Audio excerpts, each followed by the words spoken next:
Hi, everybody. So Kelly and I are here together today, and she's in Colorado, which is very exciting, and I'm going to get to see her next week.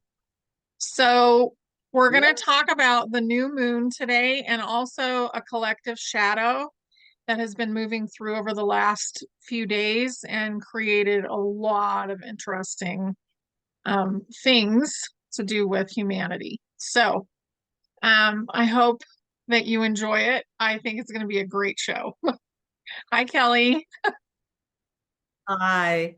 This new Hi. moon on Thursday, June 6th is just, it's like a beauty. It's just, it Mhm. is. That's what we could say. It's beauty.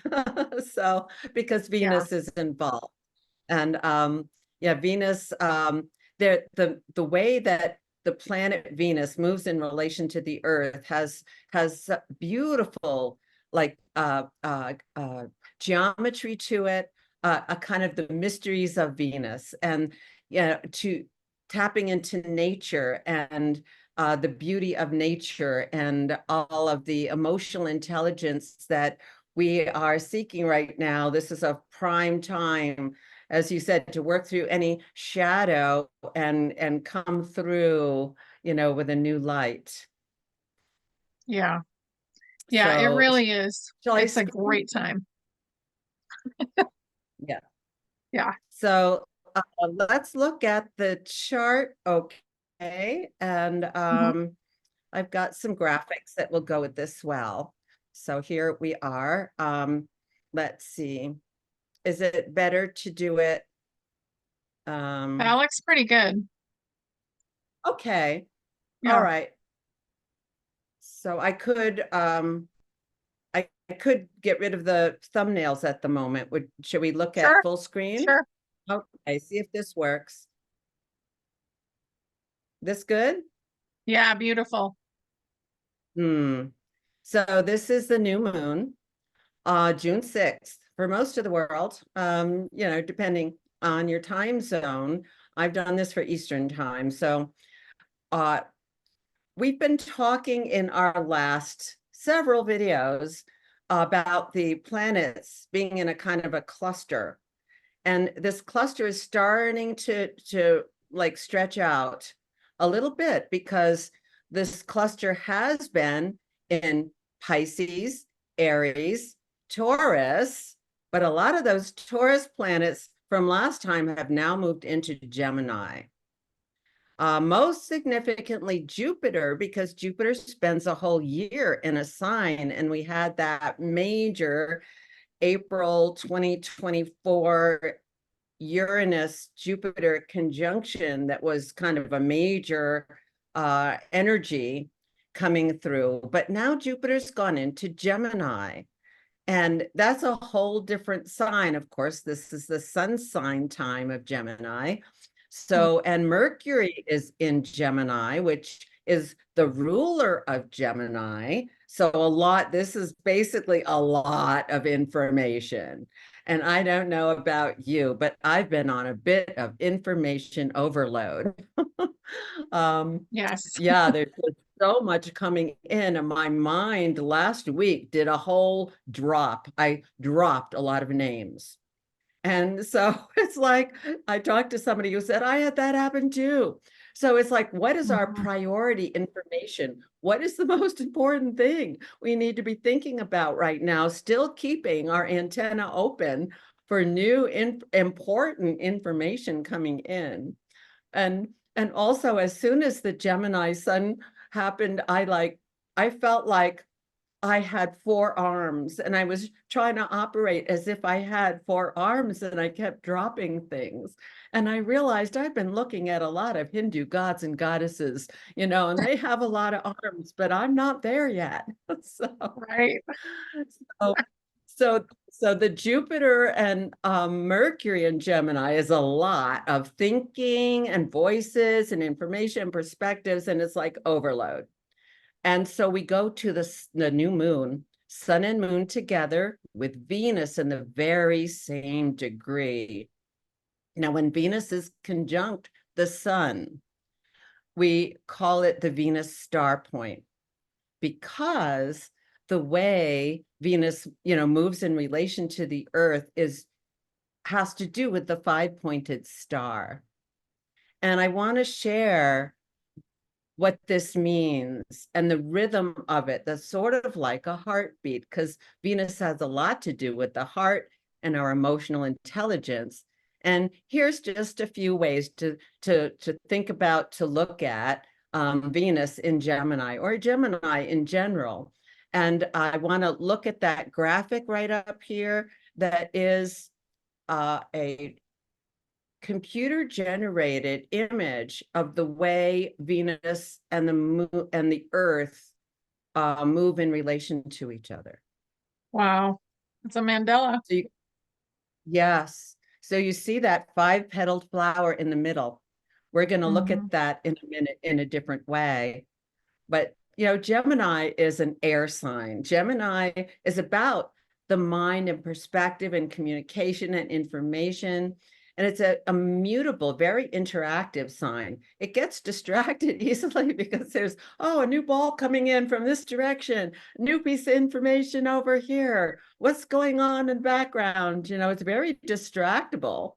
Mm-hmm. So it needs a level of focus, which we are getting to some extent, but it's also the most open-minded sign. Gemini will listen to any perspective, any point of view. It's very curious. It's like, oh, I never thought of it that way, but that's kind of interesting. And then, I might not agree, but still, that's a really interesting, thing to say or to think about. Mm-hmm. So it's like an information bumblebee. It's going to all the flowers, and instead of getting the pollen and the nectar, it's like getting information. And I guess bees really do that from flowers, don't they? And Oh, yeah. along the way, the bees pollinate, and Gemini is like that. It scatters little crumbs of information. It's like, oh, here's what I heard the other day. And it's like, oh, that's interesting. Tell me more. Or, it just drops little news notes along the way. It's like a news broadcaster, a news reporter. And it does have multiple arms. It is multitasker. Sometimes that means we're not, we're dropping something, but, there's a multi-talented kind of gathering the pieces that Gemini does. And Mm-hmm. it can be very witty. It can have a sort of a sharp or sometimes cynical sense of humor, but be very lighthearted. It doesn't take things too seriously, except it does have that shadow side that tends to. And it also gives instant feedback. A lot of tennis players are Geminis. They hit the ball over and it gets hit back. It's like the ball goes back and forth. So that's Gemini is really good at that. Other signs like have to think about things, like Cancer is not an instant feedback sign. It feels through things, and I got to feel how do I really feel about that? What do I have to say about that? But Gemini is Mm-hmm. instant feedback, and sometimes it'll have a take two on it too.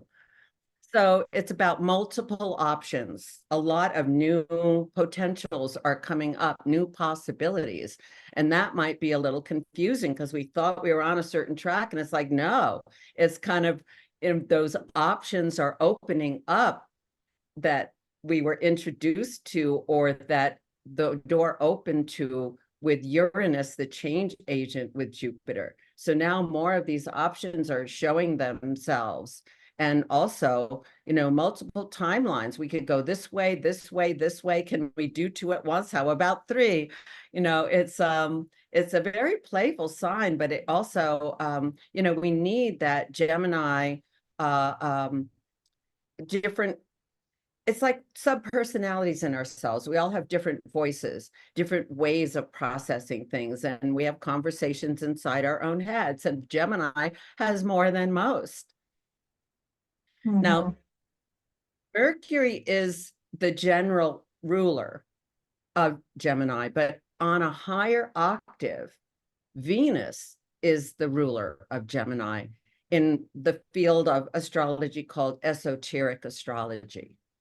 So that brings a different level of intelligence to Gemini. And that's the heart intelligence, our emotional intelligence.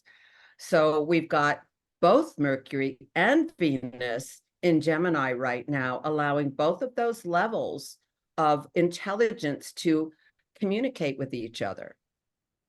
Hmm.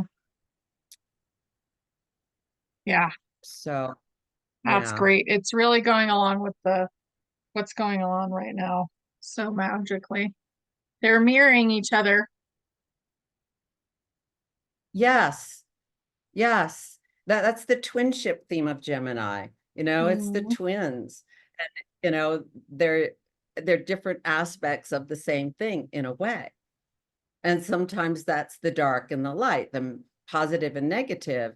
But and in this case, it's the mental and the emotional, connecting the higher mind with the lower mind as well.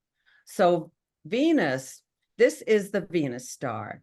This is taking that beautiful, flower mandala and looking at it astrologically. And these are the 5 points in the course of 8 years that Venus, number one, goes retrograde and conjuncts the sun. When it's retrograde, it conjuncts the sun when it's closer to us. It's closer to the earth and it's in front of the sun from our point of view. And we actually saw that in 2004 and 2012. We could actually see the tiny, tiny dot of Venus going across the sun. And it was in Mm-hmm. Gemini both of those times. And we see it twice in a row like that, once and then 8 years later, and then we don't see it again for over 100 years. So Gemini is a sign in which that happened in 2004 and 2012. And it's the esoteric ruler. It brings the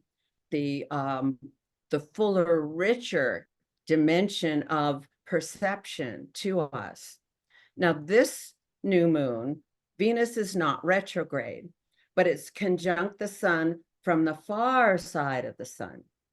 And so we're seeing it when it's got the backdrop of the stars and it's kissing the sun from the far side. So it's bringing in information from the outer solar system and perhaps universe and some of the stars connected to this area of the sky are the Pleiades to some extent. And then, there's a whole star field that Venus is communicating with, and maybe distant energies as well. So we don't see it. It's Mm-hmm. too close to the sun. And when it's on the far side of the sun, it's moving slower. So when Venus is on the front side of the sun in retrograde, it's only disappears for 2 weeks. But when it's on the far side of the sun, it disappears for like 2 months. And we won't see Venus until sometime in July. I think that's right. So this is where it's happening. So this is Gemini. So if Gemini was Venus in Gemini was retrograde 4 years ago from the front side of the sun, connecting with the sun. 4 years later, it's on the far side of the sun connecting. 4 years hence, in 2028, Venus is going to be conjuncting the sun again from the front of the sun, closer to Mm-hmm. us. So it's like a heartbeat. There's the one conjunction, 4 years later, there's the other one. There's the one, and then there's the other one. And this happens on all of these star points. And basically right around the same dates every 4 years. June 6th tomorrow. Venus will go retrograde right around that same degree of Gemini, that same date on the what have I got it at? The first of June. It'll be conjunct the sun when it's retrograde in 2028. So there's a heartbeat. Every 4 years, we experience this Sun-Venus conjunction in Gemini. And I these love that. other points, same thing. So the points in this five-pointed star move very slowly through the zodiac. So there are these 5 points in your chart that are activated every 4 years and ask you to reevaluate what's going on and to really commune with your heart, especially in this Gemini aspect we have going on right now. So this graphic shows just an image that might go with each of those Venus star points that are active now. So we're doing the Mhm. Gemini one, but there's a different flavor, there's a different theme, there's a different feel to each one of these. So if your sun is in one of these signs, you're probably having one of these Venus star points activated, every 4 years from the front side of the sun or the far side of the sun. Mhm. So Venus is lost in the light of the sun right now. She's like the goddess, in the sun. And she's then sending her energy that she's communing with from the distant, solar system or greater galaxy, greater universe right through the solar energy right now, which is very heightened. So this is Yes. a very special new moon that inaugurates a new cycle where this is the main theme. Mhm. So this is a fun image, isn't it? Yeah. So one of the most important things going on in this new moon, which, we saw it there, it is in Gemini, the planet Saturn is in Pisces now, and it's squaring, it's challenging this new moon, this Venus new moon in Gemini, saying, okay, look, let's get this together. Pisces is more watery, but it's also very fluid and flowing. And it's saying, let just kind of go with the flow. And it's like, again, brings the feeling energy in to like be kind to yourself. There's a lot going on. This is a Yeah. sort of difficult passage with all this kind of mental and emotional overload. So, honey, how does this work with what you see going on? So there's a collective shadow that's been moving through over the last couple of days. And this shadow is really huge. It's from the divine feminine. It has to do with the womb. It has to do with creation, and it has to do with trust. So this is a shadow that needs to be resolved, and it's in the middle of being resolved right now. A lot of people have gotten sick during this time.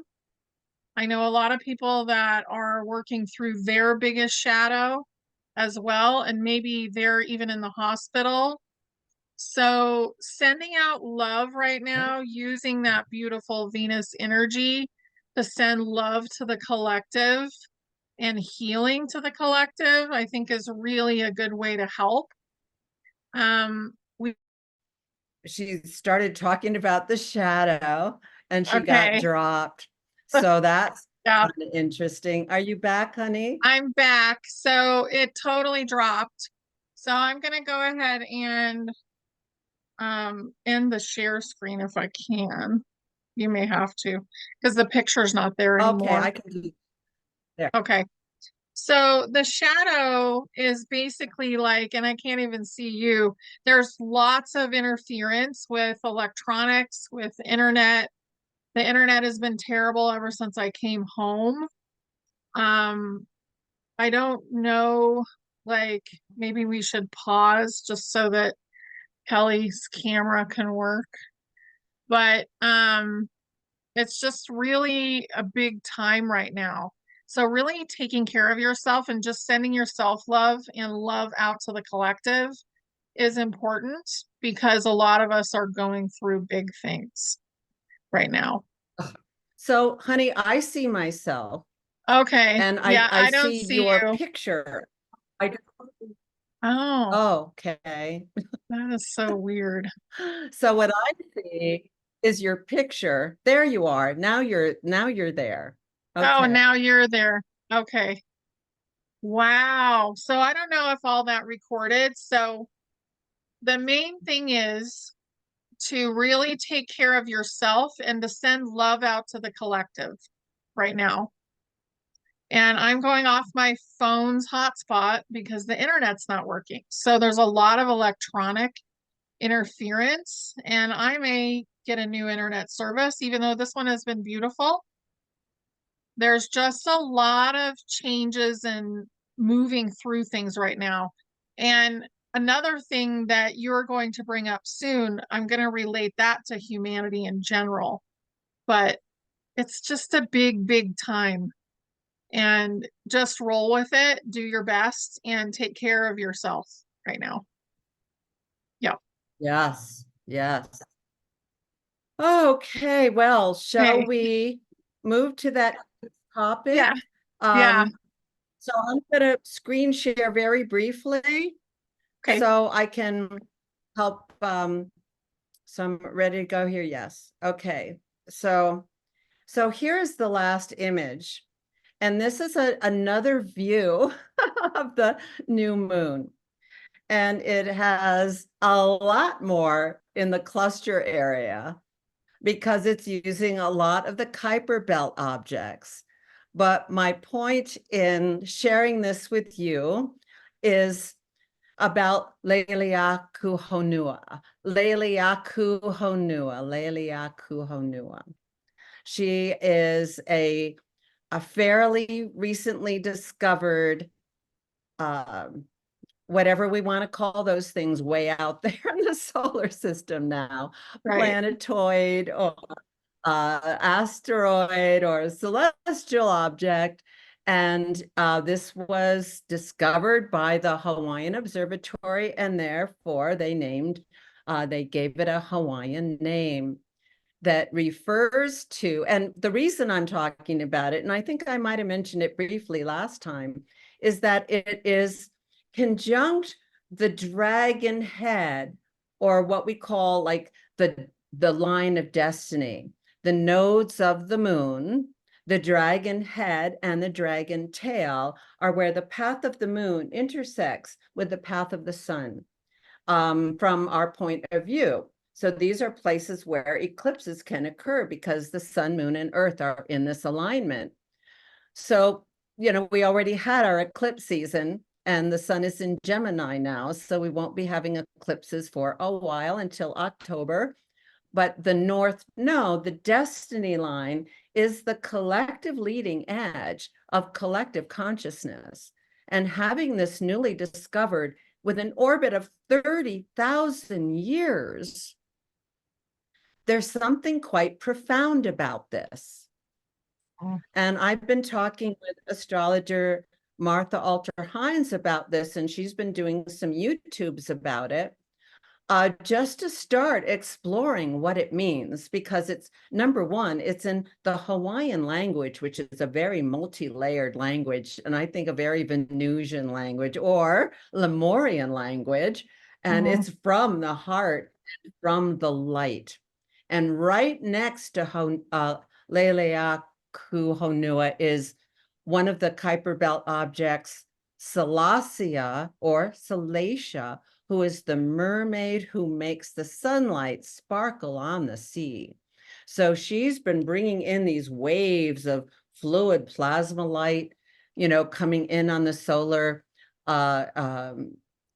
emissions and flares and waves. And also, especially now with Venus on the far side of the sun sending beautiful galactic love our way, there it's lighting up. So I love that Selassie is in there with the light. So light language is another way of gaining information. Mm-hmm. So Leilea Honua is connected to this bird, the Kelley bird, that is a golden plover that migrates from Alaska to Hawaii and back every year. It's a 3-day flight, which they do nonstop.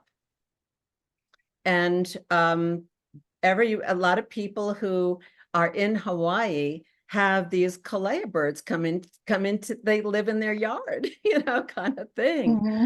And at a certain point, when it's time to mate, the male and female each change their coat.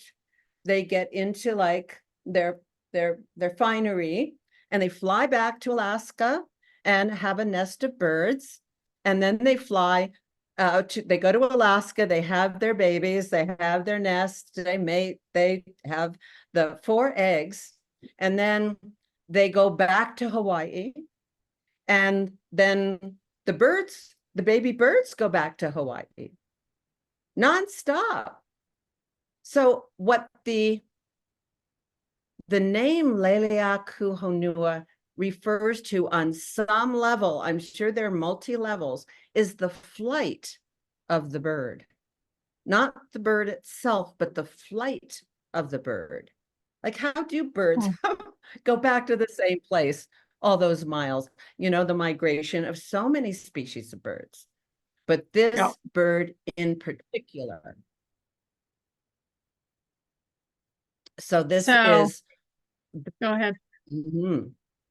The leading edge of human consciousness has to do with this right now.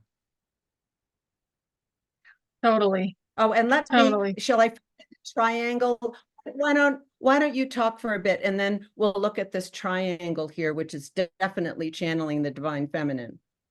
Sure. Okay, so what came in when you were talking about the birds and their path? So that's the path of humanity. And if you think about it, we are at the end of the precession of the equinoxes. And 30,000 years ago, that was before this last precession began. And what came in is we're returning to the true form of humanity as it was intended. And it was intended for, it was intended in the Lemurian way, like in the way of the Lemurian, where women had a certain role, the intuitive role, and the men were supportive and they were equal. And I think that's why that this shadow had to be healed now, because the divine feminine have been under the thumb of the masculine energy, the divine masculine. And it's time for them to come back together and trust each other. It was the only way that we could go that deeply into darkness, is for one to agree to go under the other's thumb. And it was a massive learning experience for everyone, the entire universe. So we're basically in the ascension process, and that depth, that deep, dark hole will never exist again. So we're basically taking away the 3D. We're taking away the deep depth of the ocean that maybe we've been in, that deep, kind of intense, pressurized place that we've been. And that's going away. And we're being shown that by the pathway, because astrology is a divine clock. And you're being shown this is the way we're going. So I think this is really beautiful. Yeah. I do too. I do too. It's really extraordinary. And when I kind of was doing a kind of inner journey about it, that the flight of the birds, I was like following golden threads, on that journey. Oh, yeah. So so just what you said, the divine feminine and masculine needing to come back together. There's another indication on this in the chart that I want to mention before the triangle, and that is these two. Here's Mars. So Mars is the masculine energy. It's in Aries, its own sign, which gives it a strength, a lot of courage and heroism, and integrity is one of the major themes of Aries. And right next to it is Eris. Now, Eris in mythology is the sister of Mars, and she stirs up trouble. And they say, because trouble needs to be stirred up, so we air it out, so we deal with it. And she is standing also in Aries. She's been in Aries for a really long time. Her orbit is about 550 years around the sun, so she stays in a sign for quite a while. And I Mm, don't think she's been in Aries since the 1920s. So there she is, and she's in her integrity. She's saying, I'm not compromising. I am who I am. I am in my center. I am centered. If you are centered, let's let's join. This is like a centered masculine and a centered feminine, mhm. finding that sacred space that they can join in, each being in their clarity. It's a really beautiful combination that has a lot of healing energy with Chiron here going on. So that's part of the development of the leading edge of consciousness here, with words like sovereignty that we're using, authenticity that we're using. Integrity is so essential, because that's heart energy. And it's not only heart energy, it's womb energy. And you mentioned that earlier, the womb Mhm. energy being Yeah. activated. Now, this triangle here is connecting up things in all of the air signs, which is communication, it's learning, it's perspective. And as our brains are forging new neural pathways, we are having new perspectives on things. We're interpreting things in a different way. We're talking in new language and new words and heart. So this here we have the Venus new moon at 16 degrees Gemini. It's in a beautiful alignment with this is Characlo. Characlo married Chiron. She too has her Mm, own very special healing capacity.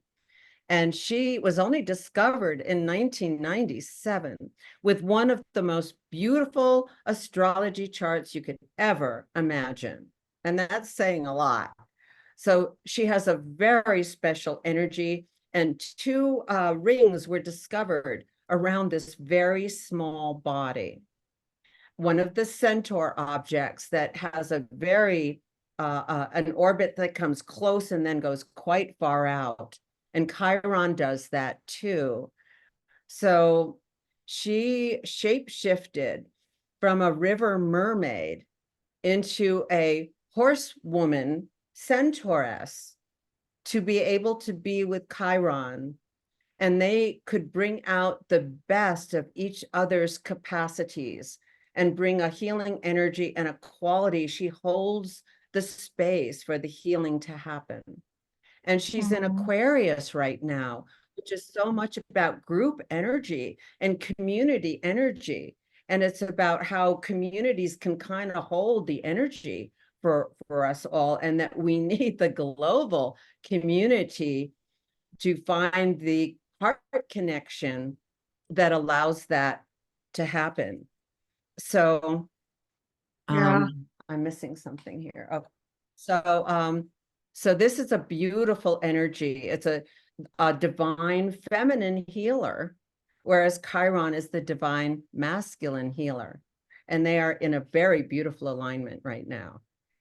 So there's that. And excuse So me. go ahead. There's something I want to say about those two that came in whenever you're ready. Go for it. Mm, Okay, so you know how we had those galactic wars and the Orion Wars, and one of the planets was exploded in that war, and we mm, lost that planet. Um, what I'm getting is they are the answer, they are the alternative to that. The two of them dancing around each other are what it was supposed to mm, be. It's like the creation that came out of all that negativity. Um, and mm, they are the mm. healing that came out of that event. So they're They're massive, in, like as they're far as in healing. the range of that's beautiful. Yeah, there's a whole bunch of centaur objects. And Mm, and Melanie Reinhardt has done a lot of work with them. And there is basically a level of trauma to each one. And some of mm, are related to family trauma, some are related to other kinds of trauma that needs to be healed from deep, deep wounds. And this is the only one I think that's in a pairing. And Chiron is not like the other centaurs. Chiron was the son of Saturn. He's part divine. He was raised by Apollo and into the healing potentials that he has. And he became a mentor to many of the young Greek heroes to develop their capacities and their qualities. The other centaurs are more like a kind of a wild motorcycle gang coming into town. so, oh, um, wow. Yeah, so yes, there is special in that regard. Mm. beautiful. So, and Charclo can help us shape shift into our true light bodies as well. That's a new thought for me. Thank Hmm. you. I love that. So the third I do too. Yes, I just feel this, sometimes I feel like I have those halos. Sometimes I can feel like Mhm. a sparkling around my head and I can hear it, you know? Yeah, yeah. So it's like a halo. She has like a double halo that that picks up energy from wherever. So because she Hmm. really has a bandwidth that kind of ranges out there. Chiron comes more into our crosses the orbit of Saturn into our reality. So has that, kind of holistic, spiritual, mental, emotional, physical alignment of our full being. But Charclo does not do that. She brings like these wavelengths in that kind of allow that to happen. Mm. Yeah, she's the frequency carrier. Yes. Oh, yes. Yeah. So the third point in the triangle includes the south node or the dragon tail. And that is, it related to the destiny line of where we're heading by bringing in from the past, something from the past. And it's in Libra, so it's about our relationship to the past. And we can't accommodate, we need to take what we have with that and bring it to a new level of relationship, but also of clarity.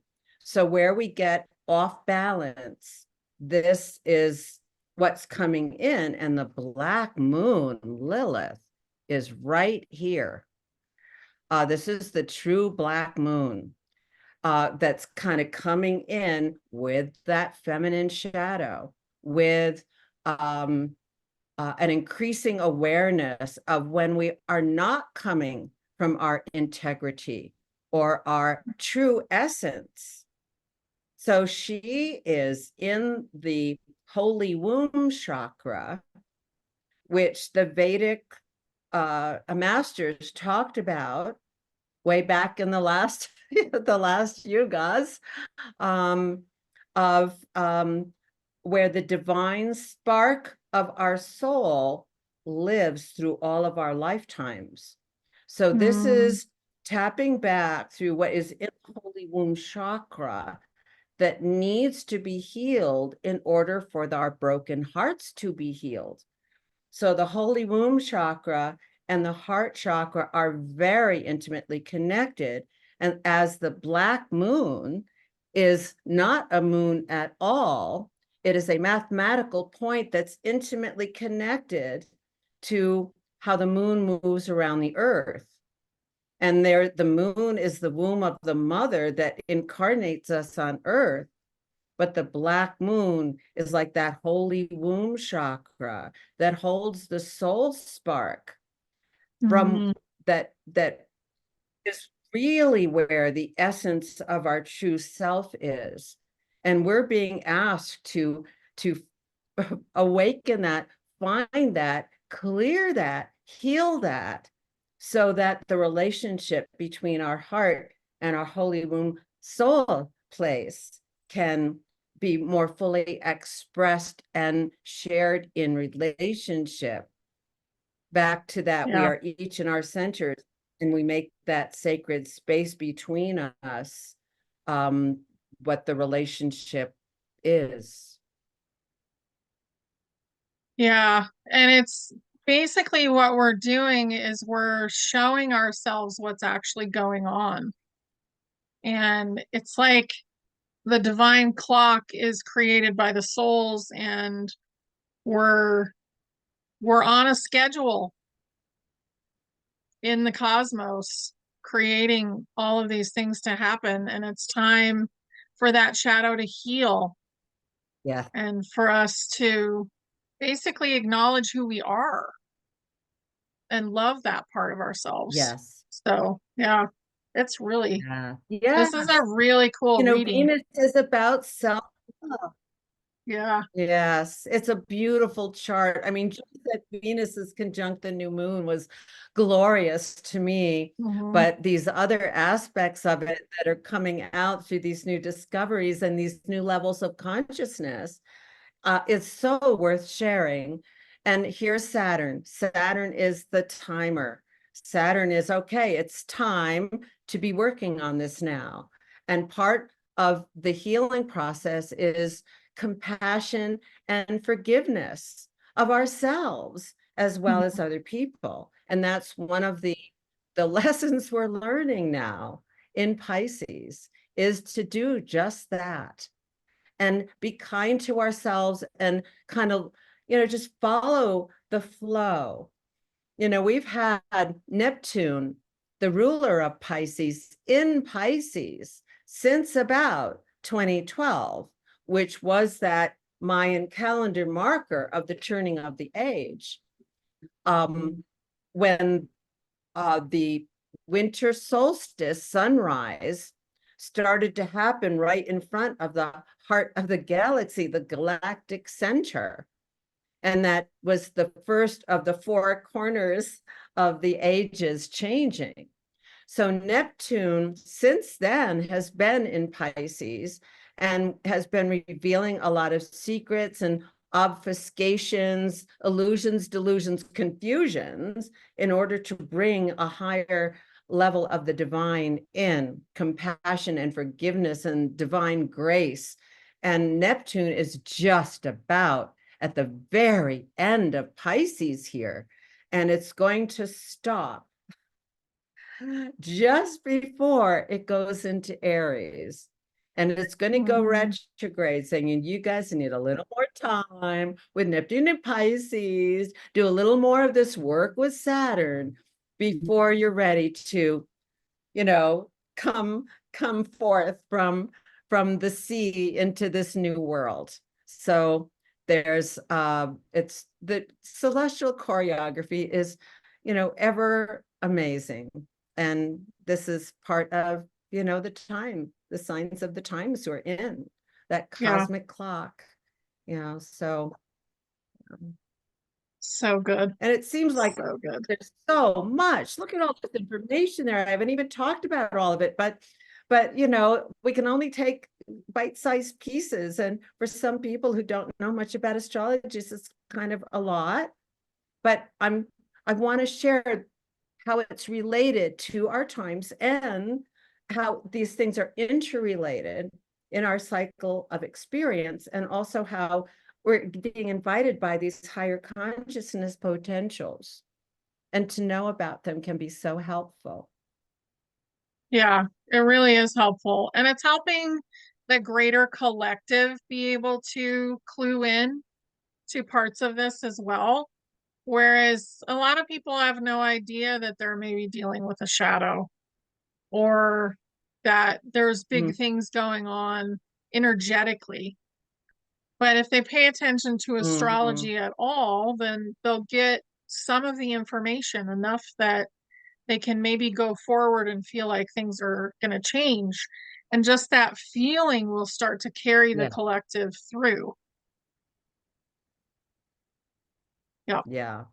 You know, and each of you who's listening, just take a piece or two that you really feel something for, and work with that. You know, if you live in Hawaii and don't know about the Kalea bird, you might want to know. Or if you love to visit there, you know, that one of those homelands of Lemuria, you know, or maybe it's you're having a birthday, or this new moon is right on a planet in your chart, and Venus is your girl, you know. Venus is your goddess, and there she is behind me in the form of Lakshmi, who's the goddess of beauty and abundance and heart.